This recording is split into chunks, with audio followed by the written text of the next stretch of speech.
అబ్బా ఇప్పుడే ఎలిఫెంట్ని చూసాము, ఫుల్ ఖుషి.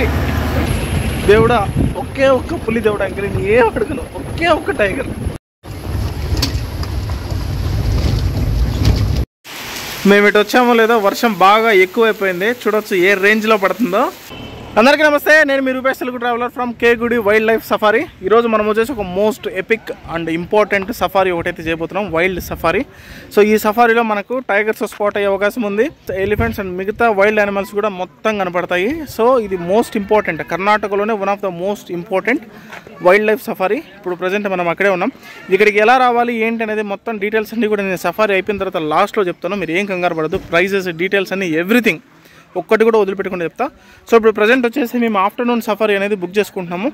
ఆఫ్టర్నూన్ ఏంటంటే 3 PM అనేది సఫారీ అనేది అవైలబుల్లో ఉంటుంది. సో ఇప్పుడు ఆల్రెడీ ఇక్కడ లైన్లో ఉన్నారు. ఇక్కడికి వచ్చి ఫస్ట్ ఎవరైతే లైన్లో నిల్చుంటారో వాళ్ళకి 3 PM సఫారీ అనేది అవైలబుల్ అనేది ఉంటుందంట. సో నేను మిగతా డీటెయిల్స్ అన్నీ కూడా నేను మీకు లాస్ట్లో ఇస్తాను. సో సఫారీ ఏంటి, టైమింగ్స్ ఏంటి, ప్రైస్ ఎంత, ఎంతమంది వెళ్ళొచ్చు, ఫారినర్ టికెట్ ఎంత, సో ఈ సఫారీ ఎన్ని అవర్స్ ఉంటుంది, ఏమేమి యానిమల్స్ స్పాట్ చేసామనేది అంతా కూడా మీకు కంటిన్యూషన్ వ్లాగ్లో వస్తుంది. సో దాని గురించి భయపడద్దు. ఇప్పుడు మీరు ఇదంతా చూస్తున్నారు కదా, ఇది వచ్చేసి కేగుడి అంటారు, కేగుడి సఫారీ రేంజ్. ఇది ఇక్కడ మీకు ఒక కౌంటర్ కనపడుతుంది కదా, ఇన్ఫర్మేషన్ సెంటర్ అని. ఇన్ఫర్మేషన్ సెంటర్ దగ్గర మీకు టికెట్స్ అనేవి అవైలబుల్లో ఉంటాయి. మరొక మోస్ట్ ఇంపార్టెంట్ విషయం ఏంటంటే ఇక్కడ ఫోన్కి సిగ్నల్ కానీ అట్లాంటిది ఏం తగలదు, నెట్వర్క్ అనేది రాదు, ఇంటర్నెట్ కూడా అంతంత మాత్రమే. సో ఇంటి నుంచి వచ్చేటప్పుడే ఇన్ఫర్మేషన్ అంతా కూడా ఇచ్చేసి రండి, ఎందుకంటే సిగ్నల్ అనేది very bad signal here. And ఇప్పుడైతే నేను సఫారీ టైమింగ్స్ అవి చూపిస్తాను చూడండి. ఇది Kgudi wildlife safari. Safari fee వచ్చేసి per person 450 rupees and eco development community fee వచ్చేసి 150 రూపీస్. ఇక్కడ మనం కెమెరాకి కూడా మనం అమౌంట్ పే చేయాల్సి ఉంటుంది, 500 రూపీస్ పర్ డే. హ్యాండ్ కెమెరాకి అయితే 1000 రూపీస్ ఉంటుంది. లార్జర్ వీడియో కెమెరాస్ కూడా 1000 రూపీస్ అయితే మనం పే చేయాలి. సఫారీ టైమింగ్స్ వచ్చేసి 6:30 AM నుంచి 8:30 AM, అంటే మధ్యలో 2.5 hours మాత్రమే ఉంటుంది. ఆఫ్టర్నూన్ అవర్స్లో వచ్చేసి 3 PM నుంచి 5 PM వరకు మాత్రమే అయితే ఈ సఫారీ టైమింగ్స్. నా సురేష్ మా మిత్రుడు ఆల్రెడీ టికెట్ల కోసం లైన్లో వెయిట్ చేస్తున్నాడు. ఈ ఓకే ఓకే కేగుడికి రాగానే అక్కడ జింకలు కనపడుతున్నాయి చూడండి. ఆ బిల్డింగ్ పైన జింక ఒకటి నడుస్తూ వెళ్తూ ఉంది. ఇక్కడ మన ఇన్ఫర్మేషన్ కౌంటర్ ముందే జింకలు అయితే కనపడుతున్నాయి. ఇదిగోండి అక్కడ మొత్తం జింకలు నడుస్తూ వెళ్తున్నాయి కదా. ఇక్కడ ఒక మోస్ట్ ఇంపార్టెంట్ విషయం ఉంది, గుర్తుపెట్టుకోండి. Animal citing is depending on your luck. అంటే జంతువులు కనపడేది లేనిది అది పూర్తిగా మన అదృష్టం పైన ఆధారపడింది. రెండోది ఏంటంటే here we don't accept any online payments. వీళ్ళు ఆన్లైన్ పేమెంట్స్ అనేవి కూడా యాక్సెప్ట్ చేయరు, ఆ విషయం గుర్తుపెట్టుకోండి. నేను మరీ చెప్తా ఉండేది అదే. జూ పార్క్లు అనుకోండి, వాటిని ఒక ఎన్క్లోజర్లో పెట్టి మనం వెళ్ళి చూసి రావచ్చు. బట్ ఏంటంటే ఫారెస్ట్ కదా, వాటి జోన్లోకి మనం వెళ్తున్నాం. సో వాటి ఎన్క్లోజర్లోకి మనం వెళ్తున్నాం. సఫారీ అనేది ఎప్పుడు కూడా మనం లోపల ఉంటాము, యానిమల్స్ బయట ఉంటాయి. జూ పార్క్ ఏంటంటే అవి లోపల ఉంటాయి, మనం బయట ఉంటాం. సో ఈ చిన్న డిఫరెన్స్ ఉంటుంది సఫారీకి జూ పార్క్కి. సో ఈగర్లీ వెయిటింగ్ టికెట్స్ కోసం మన వాళ్ళు ఆల్రెడీ క్యూ లైన్లో వెయిట్ చేస్తున్నారు. మిగతా డీటెయిల్స్ అన్నీ సఫారీలో మాట్లాడతాం. ఇది కేగుడి సఫారీ ఇన్ఫర్మేషన్ సెంటర్ కదా.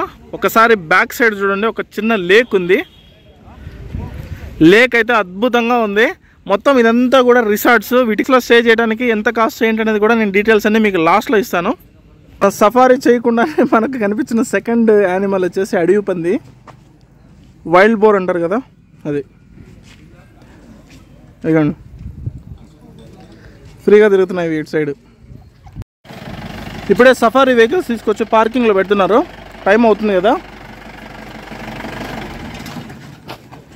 ఇది జీప్. ఈ జీప్లోనే ఇప్పుడు మనం సఫారీకి వెళ్ళిపోతున్నాం. మ్యాక్సిమం సఫారీకి యూజ్ చేసే జీప్లు అన్నీ కూడా 4-wheel డ్రైవ్ ఉంటాయి. మెల్లగా ఒక్కొక్క జీప్ అయితే వచ్చేస్తుంది, సఫారీ జీప్. టికెట్లు బుక్ చేసుకునేటప్పుడు ఒక మెయిన్ ప్రాసెస్ అనేది గుర్తుపెట్టుకోండి. ఎవరైతే సఫారీకి వస్తారో వాళ్ళు ఇక్కడ క్యూ లైన్లో నిల్చోవాలి. క్యూ లైన్లో నిల్చుకున్నప్పుడు వాళ్ళ పేర్లు అయితే ఇక్కడ నోట్ డౌన్ చేసుకుంటారు. నోట్ డౌన్ చేసుకుని వాళ్ళని పిలుస్తారు. అప్పుడు వచ్చి పేమెంట్ కట్టి మనం టికెట్ అయితే తీసుకోవాల్సి ఉంటుంది. జీప్ అయితే ఎక్కేసాం. ఈ జీప్లో మొత్తం 10 మెంబర్స్ అయితే తీసుకెళ్తారు ఒక్కొక్క జీప్లో. ఇలాంటి జీప్లు అయితే 4 ఉన్నాయి. మనం ఎక్కిన జీప్ ఒకటి, అండ్ ఇక్కడ ఒక జీపు, అక్కడ ఒక జీపు, ఆ చెట్టు కింద ఒక జీప్ ఉంది, అక్కడ ఒక జీప్ ఉంది. మొత్తం 10 మెంబర్స్ అయితే పడతారు. సురేష్ అన్న ఏంటి నీ ఫీలింగ్? ఏంలా అసలు ఇక్కడికి వచ్చిన తర్వాత ఇంత క్రౌడ్ చూసి టికెట్స్ దొరుకుతాయో దొరకవని డౌట్ ఉండింది.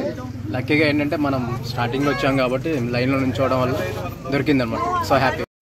ఇది టికెట్ ఇలా ఉంటుంది మన సఫారీ టికెట్. ముగ్గురికి కలిపి 1400 రూపీస్ ఛార్జ్ చేస్తారు. యాక్చువల్గా పర్ పర్సన్ వచ్చేసి టికెట్ వచ్చేసి 450 రూపీస్ అండ్ ఈడీసీని తీసుకుంటారు 50 రూపీస్. మొత్తం 1350 ప్లస్ 50 రూపీస్ 1400 రూపీస్ అయితే మన సఫారీ కాస్ట్ మా ముగ్గురికి. పర్ హెడ్ పరంగా తీసుకుంటే కనుక ఇది 450 రూపీస్ అయితే పడుతుంది. ఇంకొక మోస్ట్ ఇంపార్టెంట్ థింగ్ ఏంటంటే ఈ సఫారీ ఎవరైతే చూడాలనుకుంటున్నారో వాళ్ళకి నా best suggestion weekends and holidays avoid చేసేయండి.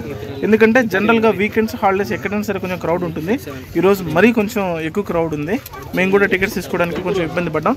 అండ్ ఇంకొక మోస్ట్ ఇంపార్టెంట్ విషయం, ఇక్కడ ఫోన్పేస్ కానీ గూగుల్ పేస్ కానీ ఏ ఆన్లైన్ డిజిటల్ పేమెంట్స్ అయితే వర్క్ చేయవు. ఫిజికల్గా వాళ్ళకి క్యాష్ ఇచ్చి మనం టికెట్ తీసుకోవాల్సి ఉంటుంది. అది జాగ్రత్త. మన సఫారీ అయితే ఇప్పుడే స్టార్ట్ అవ్వబోతుంది. మన సఫారీ అయితే స్టార్ట్ అయింది. ఆల్మోస్ట్ 1.5 hours నుంచి 2 hours ఉంటుందంట. చూద్దాం. Here we go.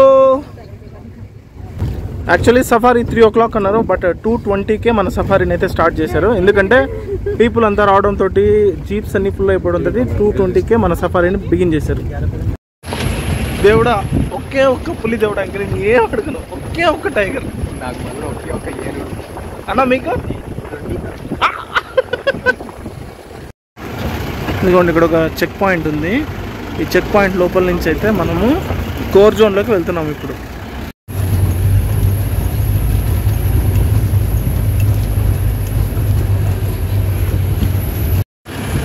ఇక్కడ పక్కన ఒక వాటర్ ఇది ఉంది, లేక్. ఇక్కడ యానిమల్స్ ఏమన్నా స్పాట్ చేయొచ్చేమో అని చెప్పి చూస్తున్నాం. ఫస్ట్ మన యానిమల్ అయితే స్పాట్ చేసాము, సాంబార్ డేర్. వా, ఏనుగునైతే చూసాం. ఫస్ట్ లేక్ ఒడ్డునైతే ఉన్నాయి, ఇక్కడ కనపడుతున్నాయి చూడండి. అక్కడ మొత్తం 2 ఎలిఫెంట్స్ ఉన్నాయి చూడండి.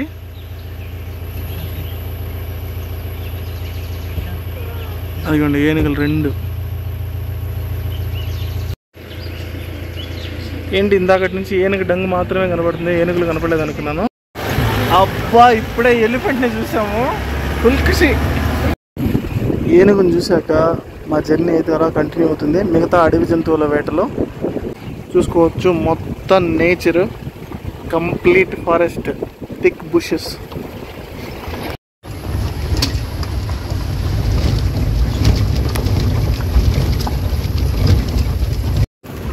మొత్తం థిక్ బుషెస్. అటు సైడ్ ఇటు సైడ్ ఏమొచ్చి అటాక్ చేసినా సరే చెప్పలేము. చూడండి అసలు వే ఎలా ఉందో. మొత్తం డీప్ థిక్ ఫారెస్ట్. అక్కడ మన సఫారీలో ఇంకొక జీప్ అయితే ఎదురైంది, బట్ పాస్ అవ్వడానికి ఇక్కడ స్పేస్ లేదు కాబట్టి ఆయన వెనక్కి వెళ్తున్నారు. మా కథ క్లైమాక్స్ వచ్చేసింది. వర్షం పడతా ఉంది. నట్ట నడేడిలో ఉన్నాం ఇప్పుడు. ఇదిగోండి డిస్కషన్ చేసుకుంటారు.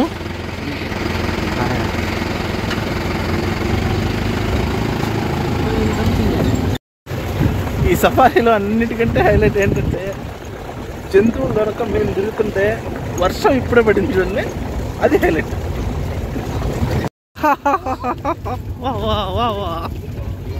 వర్షం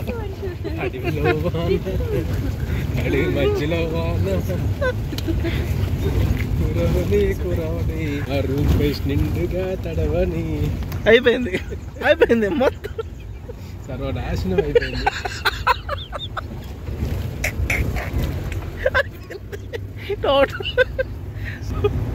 అయిపోయింది, మొత్తం అయిపోయింది.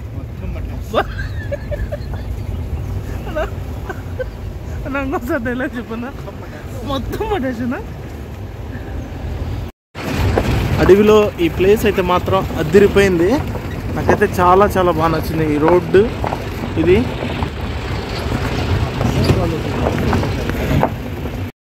చూడండి, స్పాటెడ్ డియర్. అసలు వాడు భయమే లేదు. ఇదిగోండి ఇక్కడ ఇండియన్ గౌర్ ఉంది కదా.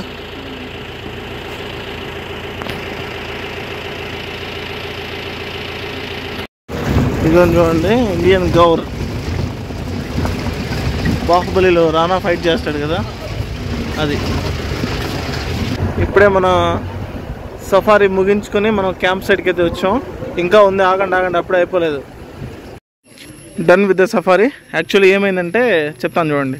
యానిమల్స్ అయితే కొంచెం తక్కువ స్పాట్ అయ్యాయి. జనరల్గా మనకు టైగర్స్ అండ్ లెపర్డ్స్ అయితే బాగా స్పాట్ అవుతాయి. ఇవి స్పాట్ అవ్వడానికి మెయిన్ రీజన్ ఏంటంటే బాగా వర్షాలు పడడంతో బుషెస్ అన్నీ కూడా థిక్గా పెరిగిపోయాయి. ఆల్మోస్ట్ వాళ్ళు నా హైట్కి వచ్చేసాయి. సో అంత థిక్ బుషెస్లో ఉన్నా కూడా కనపడవు కాబట్టి అవి హైడ్ అయి ఉన్నాయి. ఎప్పుడు దీనికి బెస్ట్ టైం అంటే సమ్మర్లో బాగా గ్రాస్ అంతా కూడా ఎండిపోయి డ్రై అయిపోయి ఉంటుంది కదా. సో ఆ టైంలో వస్తే కనుక మనకు టైగర్స్ అనేవి మనం ఎక్కువ స్పాట్ చేయొచ్చు. అది ట్రిక్. ఇదిగోండి సఫారీకి వెళ్ళిన అన్ని జీపులు వచ్చేస్తున్నాయి. అక్కడ చూడండి మొత్తం అడవి పందులు బ్యాచ్ మొత్తం బయలుదేరేసింది ఎక్కడికో. చూడండి అసలు వీరవిహారం చేస్తూ ఉన్నాయి. నన్ను వచ్చినప్పటి నుంచి ఒక చెట్టు అయితే చాలా అట్రాక్ట్ చేసింది. ఎంత పొడవు ఉంది చూడండి అసలు ఆ చెట్టు. ఆల్మోస్ట్ 300 feet హైట్ అయితే ఉంది. కనిపించిందా మాస్టర్? ఎలా ఉంది experience? Okay not bad. Suresh నీ ఎక్స్పీరియన్స్ ఎలా ఉంది? నేను ప్రాబ్లం ఏంటంటే యాక్చువల్లీ లాస్ట్ టైం వచ్చినప్పుడు కూడా మంచి వర్షాలు పడి ఆగిన టైంకి వచ్చా, సెప్టెంబర్లో వచ్చా. అప్పుడంతా కూడా ఫుల్ వర్షాలు కురిసి తర్వాత అడవంతా మళ్ళీ గ్రీనరీగా చాలా అందంగా ఉండింది. ఆ టైంలో ఏంటంటే మనకి యానిమల్స్ అనేవి లోపల ఎక్కువ ఉంటాయి అనమాట. సో బయట కనపడడం చాలా తక్కువ. అండ్ అలానే ఇప్పుడు కూడా జరిగింది. మాకు లాస్ట్ ఒక 1.5 months నుంచి బాగా వర్షాలు కూడా కురుస్తున్నాయి. మళ్ళీ అడవంతా కూడా మంచి గ్రీనరీగా ఉంది. యానిమల్స్ అనేవి రోడ్డు పైన చాలా తక్కువ కనపడ్డాయి. సో లోపల ఎక్కువ ఉన్నాయి. అయినా సరే మాకు ఏనుగులు, ఇండియన్ గవర్స్ అవి కనపడ్డాయి అనమాట. సో ఏంటంటే మంచి బుషెస్ ఎక్కువ ఉన్నాయి, ఎక్కువ మరి ఎక్స్ట్రీమ్ బుషెస్ ఉన్నాయి. ఎండాకాలంలో మొత్తం అడవంతా ఎండిపోయిన టైంలో రావాలి. ఎందుకంటే అప్పుడు ఏంటంటే అవి ఆహారం గురించి కొంచెం రోడ్ల పైనకి రావడం, సో అలా కొంచెం ఎక్కడ నీళ్ళు దొరికితే అక్కడికి చెరువుల దగ్గర రావడం అలా చేస్తూ ఉంటే ఆ టైంలో మనం ఎక్కువ చూడొచ్చు. అది సఫారీ కదా. ఈ పక్కనే కేగుడి వైల్డర్నెస్ క్యాంప్ అని ఉంటుంది. ఆ లోపల ఒకసారి మీకు రిసార్ట్స్ అన్నీ చూపిస్తాను, వాటి కాస్ట్ కూడా చెప్తా. ఇందాక నుంచి మనం కేగుడి అని పిలుస్తున్నాం కదా. అసలు కేగుడి అనే పేరు వచ్చిందే ఈ టెంపుల్ వల్ల. ఈ టెంపుల్ వచ్చేసి కేతేశ్వర గుడి అని పిలుస్తారు. ఆ కేతేశ్వర గుడిలో నుంచి కే లెటర్ తీసుకొని కేగుడిని మార్చారు. ఇక్కడే కర్ణాటకకు సంబంధించిన క్యాంప్ సైట్స్ అయితే ఉన్నాయి, రిసార్ట్స్ లాగా. లైట్గా వర్షం పడుతుంది. ఆ పక్కన ఒక చిన్న లేక్ ఉంది అనమాట. చాలా బ్యూటిఫుల్గా ఉంది. అండ్ అడవిలో నుంచి చాలా రకాల బర్డ్స్ సౌండ్స్ కూడా వస్తున్నాయి. సో వినటానికి వినసొంపుగా ఉంది. ప్రజెంట్ వచ్చేసి ఇప్పుడు మనం కేగుడి వైల్డర్నెస్ క్యాంప్ దగ్గర అయితే ఉన్నాము. ఇదంతా కూడా జంగిల్ రిసార్ట్స్ లాగా. ఇక్కడ ఉండటానికి రకరకాల ప్యాకేజెస్ అయితే ఉన్నాయి. అండ్ కాస్ట్ కూడా కొంచెం ఎక్కువ ఉంటాయి.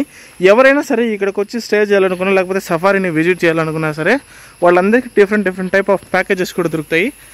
అక్కడ రిసెప్షన్ ఉంది, నేను వెళ్ళి కనుక్కొని మీకు డీటెయిల్డ్గా చెప్తాను. మేము ఇటు వచ్చామో లేదో వర్షం బాగా ఎక్కువైపోయింది. చూడొచ్చు ఏ రేంజ్లో పడుతుందో. ఇక్కడ ఒక బోర్డు ఉంది కదా, ఈ బోర్డు కనుక మీరు చూస్తే ఇందాక మనం చేసి వచ్చాం కదా సఫారీ, ఏ డేట్లో ఏ యానిమల్స్ స్పాట్ అయ్యాయి అనేది ఇక్కడ డీటెయిల్స్ రాశారు. ఇక్కడ చూడండి, ఇక్కడ కేగుడిలో స్టే చేయాలనుకునే వాళ్ళకి టారిఫ్ అయితే ఇది. దీని ఒకసారి స్క్రీన్ షాట్ తీసుకోండి. రేట్లు అయితే మాత్రం అదిరిపోయే రేట్లు. సో మీకు కంఫర్ట్ అనుకుంటే మీరు ఇక్కడ స్టే చేయొచ్చు. అండ్ ఇక్కడ ఇది కూడా చూసుకోవచ్చు, ప్రోగ్రామ్ డీటెయిల్స్ కూడా ఉన్నాయి. ఇది కూడా ఒకసారి స్క్రీన్ షాట్ తీసుకొని మీకు ఏదైనా సరే ఇందులో ప్యాకేజ్ నచ్చితే కనుక కాంటాక్ట్ అవ్వచ్చు. ఇక్కడ చూడండి జేఎల్ఆర్ వెబ్సైట్ ఉంది కదా, జేఎల్ఆర్ అంటే general language and difference. So ఇప్పుడు మనం చూస్తున్న ఫోటో వచ్చేసి ఇందాక మనం సఫారీ వెళ్ళాం కదా, ఆ సఫారీలో తీసిన పిక్.